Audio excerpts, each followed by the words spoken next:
Dear students, our next topic is data transmission. Okay, so as I told you, transmission is related with the communication. Communication means to communicate with each other. Okay, so when two computer system communicates with each other, that is known as the data communication. So communicating means one sender computer is transmitting some data to the receiver's computers, is it? Therefore it is known as data transmission.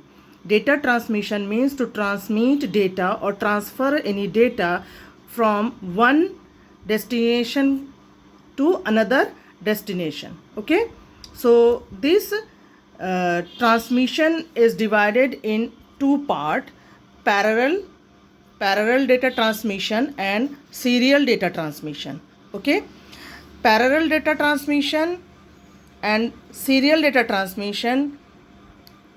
In this, the parallel data transmission is not divided, but the serial data transmission has divided in two different category: synchronous and asynchronous. Okay, so let's understand first the parallel data transmission. So here is a diagram which is showing how the parallel data transmits from one system to another system. So this is, you can see here, this is the sender's computer, and here the destination, or you can say the receiver's computer.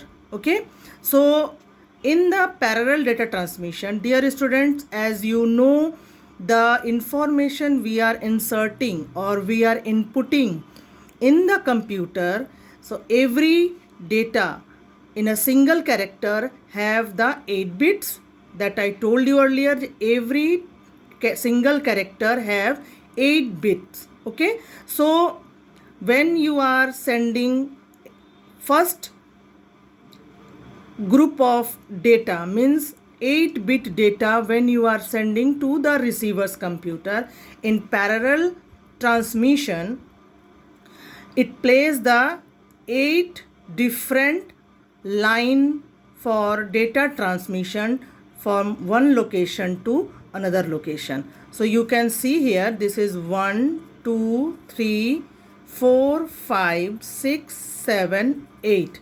So 8 separate lines, or you can say 8 separate wires are placed here for transmitting the data from one destination to another destination at a time. 8 bits at a time, simultaneously it is sending from one location to 8 location.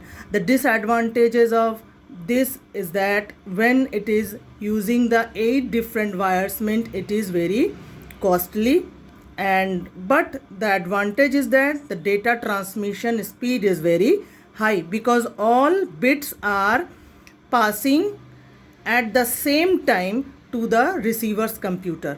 Therefore parallel transmission is, according to transmission speed, it is very high, but according to benefits of other like cost effective, no, it is not cost effective, it is very expensive.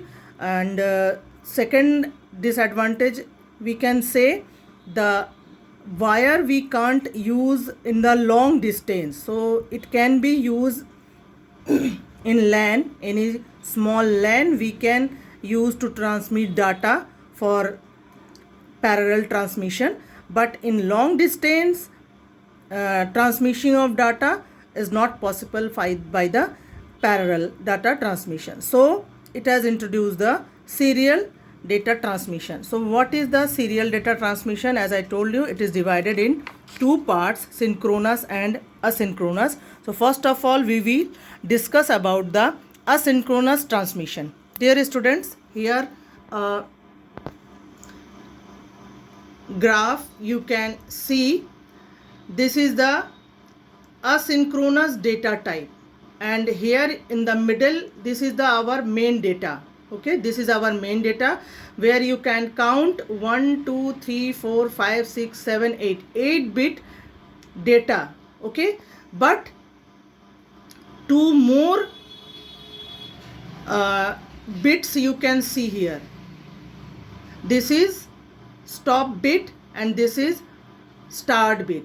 Dear students, when we are starting means we are not pressing any extra key. So in asynchronous data type, dear students, the receiver's computer should not be attentive when receiving the data, because for indicating the each 8-bit data, it has one stop bit and one start bit.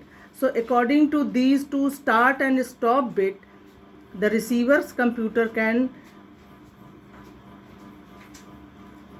recognize that the data which is coming 8-bit is completed. After that another 8-bit will coming. For that the receiver's computer should not need to be attentive. Okay, so let's see here. This is the synchronous type of data. Synchronous data type means here 8-bit are going after each other in a sequence, one by one, we can say in a lot. In a lot it is going. For that receiver's computer should be attentive for each and every 8-bit after 8-bit, because here is no stop or start bit. Okay, therefore this data transmission have collects the data according to timing, base of the time. After 8-bit it is measured by the timing, that they decide that the if 8-bit is coming means it is takes minimum or limited time, they fixed that, and after each of that fixed time duration the next 8-bit will come to the receivers. So here the receiver's data is very attentive to be when it is receiving the data. So this is the synchronous data transmission where no stop bit will show. One more diagram I am showing you for synchronous data transmission, where the data is going 8-bit data is going without any stop or start bits. Okay, so this is the synchronous data type where no stop and start bit, but in asynchronous data type every 8-bit have one start and one stop bit. Okay, so like this is the start bit. After that 1 2 3 4 5 6 7 8 bit is passing. After that one stop bit, again the start bit and the stop bit. So like this asynchronous data is you can say like a traffic control of passing data from sender to receiver. Thank you.